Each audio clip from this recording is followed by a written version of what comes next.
Hello, everyone. Welcome back. My name is Zoya, and today we are going to talk about how and when is the right time to ask for a raise.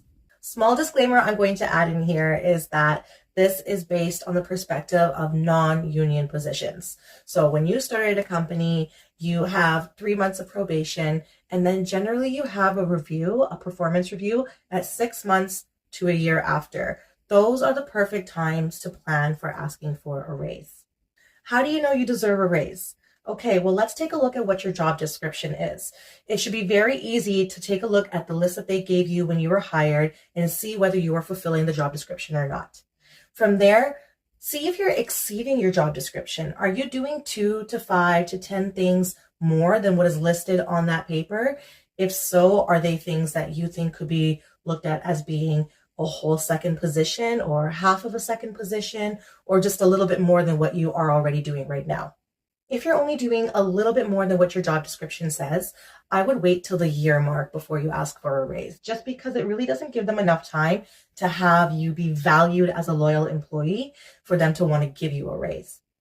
If you find that you're doing 30 to 50% more than what your job description is showing, then you are more than entitled to ask for a raise at your 6-month performance review.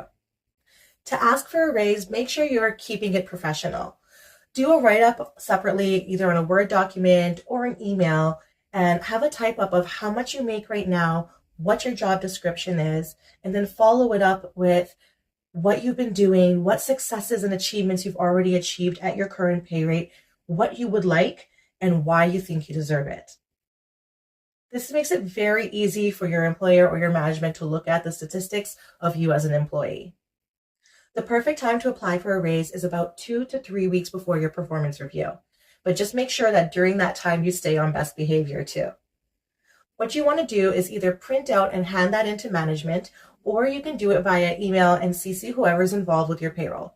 Absolutely avoid texting or having in-person conversations. It is completely unprofessional, and you're most likely going to get turned down for a raise that way. Now, if you feel like you're doing way more than your job description, almost the equivalent to you doing the work of 2 people, you can also apply for a salary. So what they will do is try to find a way to combine both of those positions together and find a middle ground that both of you are happy with.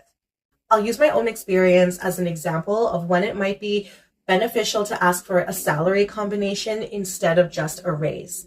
So I was at a point that, as commission behind the chair as a stylist, I was making one income. But the salon also had me doing a lot of other things for them. I'd be doing IT work when we had computer issues, small little plumbing repairs if the sinks were having issues with their washers. I would be covering front desk. I would be helping train new hires. I would be watching over junior stylists. So at this point, I was definitely doing way more than my job description. This was a perfect time to combine all of those things together, along with the fact that I was doing social media for this company, and ask for a salary instead. This ensured that while I was in the location, I knew I was getting paid what I deserved for doing that much more than just being a stylist behind the chair.